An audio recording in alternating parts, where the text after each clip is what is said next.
morning, everybody. It's Tom Christie back in the carving shop, and it's a beautiful fall morning, end of September, kind of getting ready for October and hunting season and all the great things that go with it.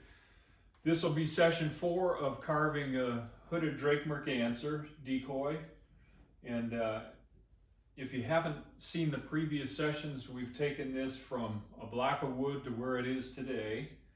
And in this session, we'll be working on the body, refining the details of the body, getting it sanded and prepped for mounting the head. I also want to do a little bit of work on the eyes that we inserted last time, do some sanding and shaping up of the eyes just to complete the head before we move on. If you're getting value out of my channel and enjoying it, please hit the subscribe button. That does help me out as I continue to build content for decoy carvers and wildfowl carvers out there. Hopefully it's helpful. The feedback has been great, very encouraging. That keeps me going, so I appreciate it. Let's get carving. All right, I had mentioned when we set the eyes that one of the things I like about the epoxy sculpt is you can sculpt it, and I'm just using an X-Acto to clean off any residual putty that's on the eye. And then this is an example where I want to open up the front a little bit more as it heads into the eye channel, and I can just use my X-Acto and remove a little bit of material there and open that up a little further. Carefully.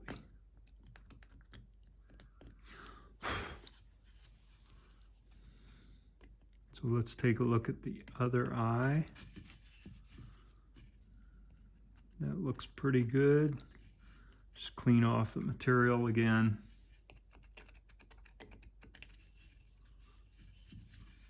And again in front, I'll give it just a little more of an almond shape heading into that eye channel here.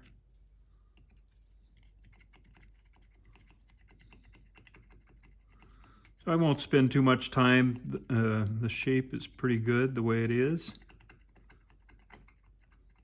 And now I'll just take some 150 grit sandpaper and cover the eye with my thumb and just use this to smooth out the putty. The epoxy sculpt goes on very nice and cleanly, and there's not much sanding required. That's another thing I like about it. And I cover the eye like this so that we don't scratch the eye with sandpaper. It'll scratch in a second if you don't protect the eye, the glass. So I'll get that sanded and then we can work on the body. All right, just one more note on the epoxy sculpt, and I promise I'm not a rep for epoxy sculpt.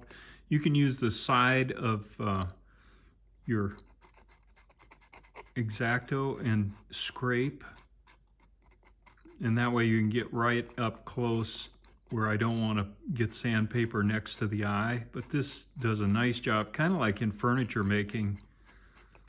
You can side scrape this and really leave a nice smooth surface.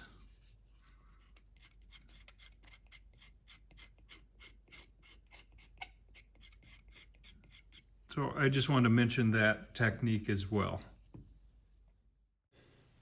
Now I want to clean up the bird a little bit, and I've got this cone-shaped ruby bit, and I'll just use that to go over the entire decoy, primarily the side of it, but also the tip of it, to clean up the deep burr marks and kind of pre-sand. I'll also use that tip then to define these areas around the tail and the tertials, and I can get in between the tertial groups here and clean things up in general. So I won't show too much of this, just know that I'm going to go over the entire bird and kind of pre-sand in this fashion with the ruby bit. Now I'll use my 1/2-inch drum sander and just do a rough sanding over the entire body. And I've mentioned this before, but I use the corner of that cylinder to help shape and sharpen things as well. You can get along these tertial lines and really clean up the areas next to the overlapping feather. So I'll kind of speed through this. I just wanted to show a piece of this because you can't skip the sanding portion of this carving project. I'm using it to clean up along the edge of the side pockets and make sure everything is nice and round. Same thing with that overlapping breast feather area and the cape.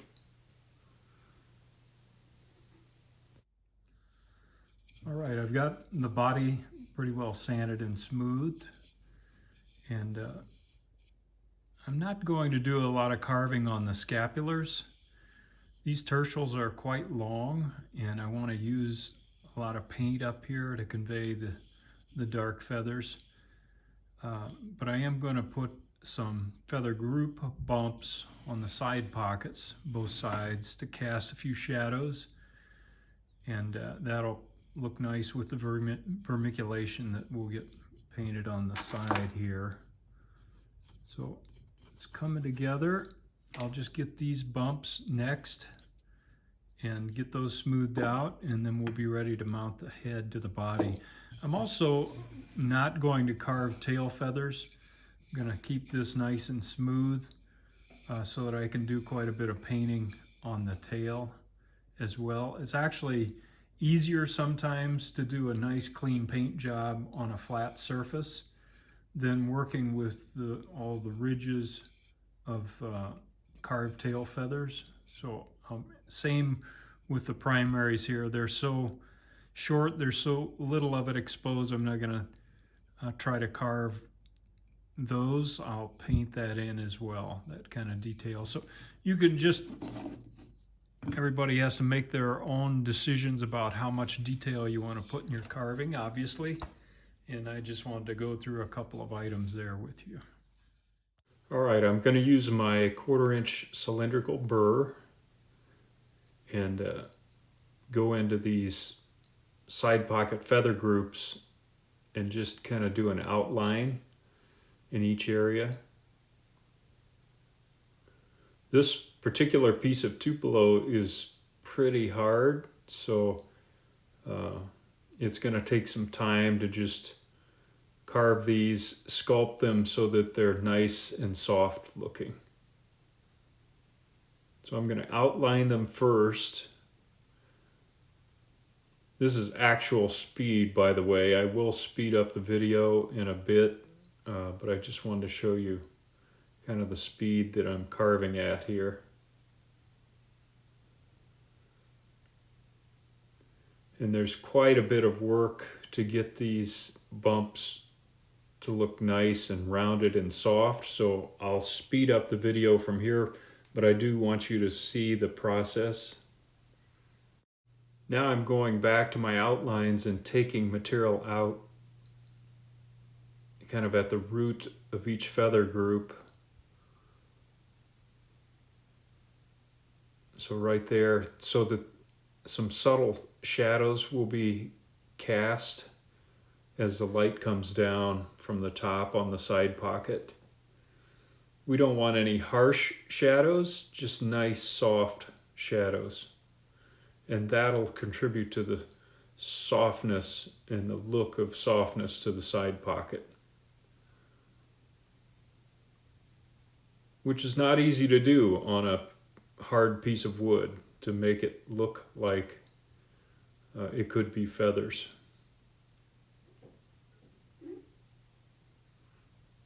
So I'll jump ahead a little bit here so we can see some progress. A little farther along and just rounding each of those areas roughly with the burr. Once I get those rough shaped, and kind of rounded. I'll go to the sanding drum and really use that to finish the carving of these groups. So I'm going to the sanding drum and using the tip of the drum to kind of do some shaping as well. And I'm using the sanding drum to blend everything out. Now we don't want to lose all of the bumps that we just carved in, but I don't want it to look like a bag of marbles either. It needs to be kind of subtle to really convey the feather groups are bumped out a little bit. So I'll use this sanding drum over the entire area, get it cleaned up, and then I may have to go back with a ruby bit or something and clean it up and define some of the feather group tips before we're done. But this will give you a good feel for the amount of work involved in getting this shaped up.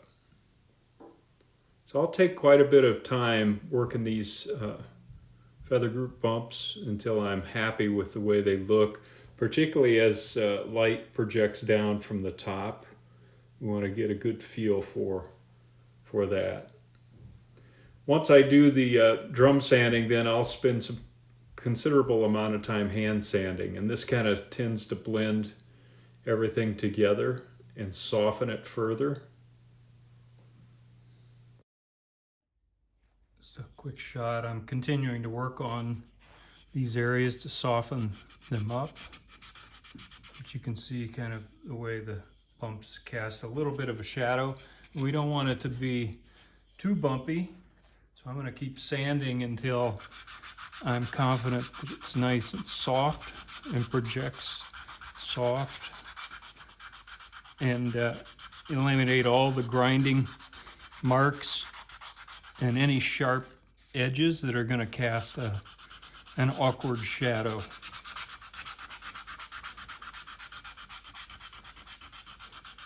I won't make you watch me sand, but I always include this because it's a critical part of finishing a decoy. It's not my favorite part, but it's a necessity. Just did a quick reference check again, and I did exactly what I told you not to do, and that was I pulled the coverts out too far and it shortened up this tail, and as I was looking at it, that tail just didn't look big enough. Went back to reference dimension, and I need to carve those coverts back a little bit. So we all make mistakes. The key thing is keep checking your work, and I think you'll end up happier with the result if you do. I know I have to catch myself every once in a while like this, and I just thought I would include that in the video. All right, I'm going to use this 3/4 inch ball-nosed saber-tooth burr, fine tooth, and just go in and take some more material out where we talked about there. Won't take very long, but the key thing is then blending the coverts back in so we don't have a harsh shelf there. So I'm going to work that down so we get a nice transition into those long tail feathers. So I'll skip ahead on this, just finishing up the work and making sure the tail is nice and smooth.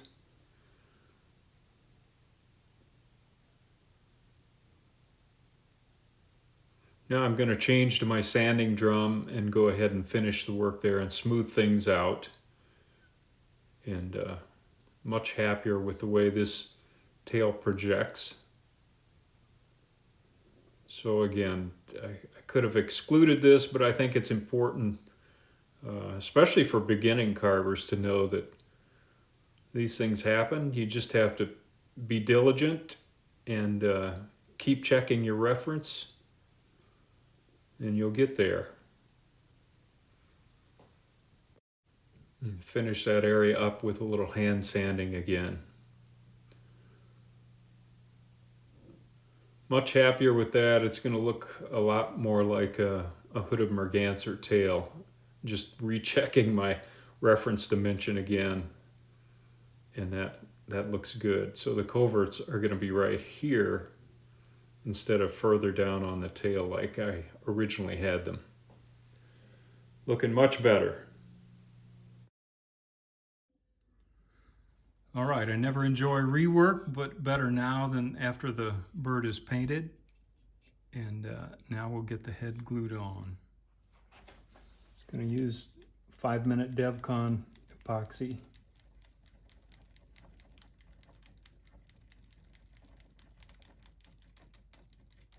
Make sure it's mixed thoroughly or it won't set properly. Spread it on the head.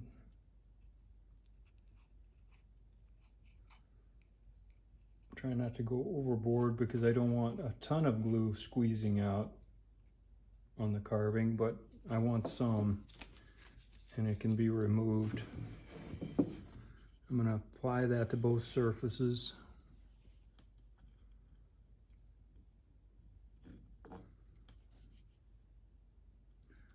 I've got an outline of where the neck rests on the body, so I can kind of target my glue.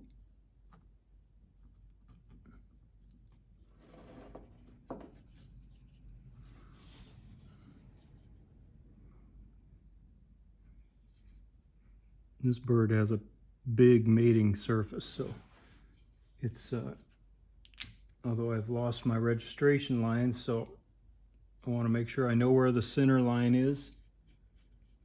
Match that up with the center line of my head.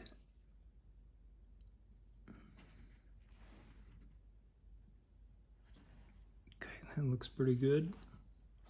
So we'll let that set and then do some Bondo work around the neck joint.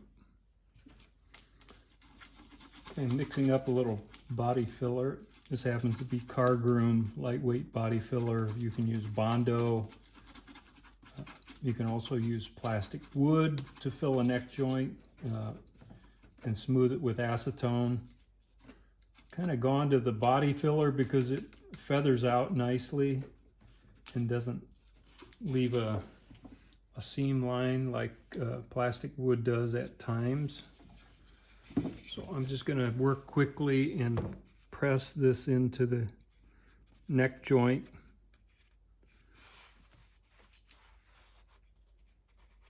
All the way around. And I'll be back and show you what it looks like. One of the tricky things working with this body filler in such small amounts is it's tough to get the appropriate amount of hardener in there, and it's very easy to get too much in like I did. This set up in about 45 seconds, so I really had to work quickly to get it pressed in place. And I may have to go back and reinforce. I've got an area here that I think needs a little bit more, so I'll probably put some in there. The body filler sets up quickly, and that's a benefit because I can carve this almost immediately, and it feathers, as I said, really nice into the surrounding areas, which is a big benefit. Just another note on this neck. One of the characteristics of the hooded Merganser drake in this low position, they'll puff up their neck feathers a little bit here, and I'm going to leave that and not just blend it right into the breast. And as a matter of fact, I'm going to make sure there's a little separation there between the breast and the neck that's kind of puffed up. Now I'm going to use my little flame-shaped burr and use that to go around and very lightly remove any excess body filler. The burr does a nice job of removing material without getting filled up like a ruby bit would quickly fill up with the body filler material. But this takes a very light touch. So I'll go around the entire neck like this, and then we'll do some final sanding after I finish with the burr. So a little farther along, just show a few views of this process. And I'm tapering that all into the surrounding wood without scarring up the wood too much with my burr.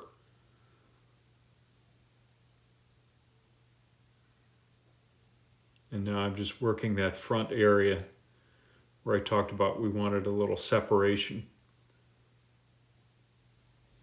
Just a quick look after the neck joint has been ground and sanded.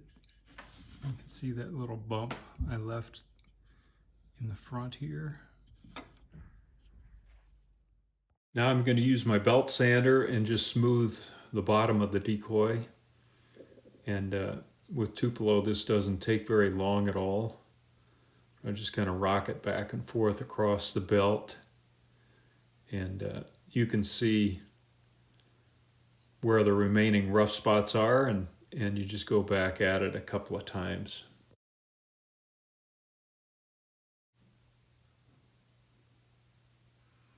That should do it. Looks good. I like to put a brand on my decoys, kind of a maker's mark, and it's a nice way to officially finish the carving of the bird, is to put your brand on the bird. And it just leaves a permanent mark along with a signature, so people know who made this decoy. All right, I'm going to seal the bird up with about 4 coats of Deft semi-gloss. Make sure it soaks in and dries between coats.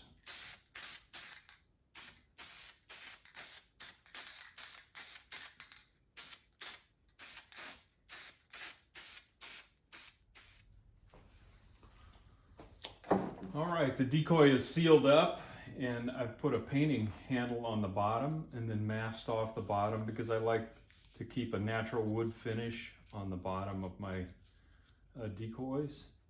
And now I've got some gray primer, and we'll just give it a primer coat. And some people have asked, why do you use a primer? I just think it helps promote bonding between the acrylic paint that I'll use to go over this and the wood sealed Deft surface. I'm just giving this a light coat.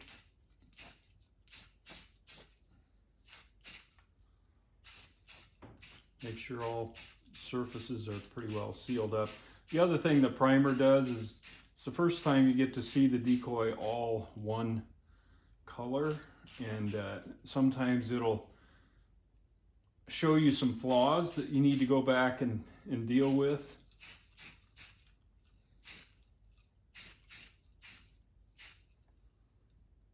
Okay, that looks pretty good. I mentioned that the primer helps identify minor flaws that you may want to deal with, and here's a good example right here where this bill is attached to the head. There's a little pinhole there where the glue didn't completely fill that area. So I can take a little bit of wood filler and get that taken care of before I start painting. Would I have seen that as I started painting? Probably, and could deal with it at that time, but I think the primer definitely shows it up quickly, and I didn't see that when it was all just wood. Here's a quick shot of the primed bird. The primer is still wet, so a little bit of sheen, but give you a kind of a 360 look at the bird at this point. You can see those feather groups are bumped out. As I add color and vermiculation over that, it'll be more subtle, but I like the way that looks.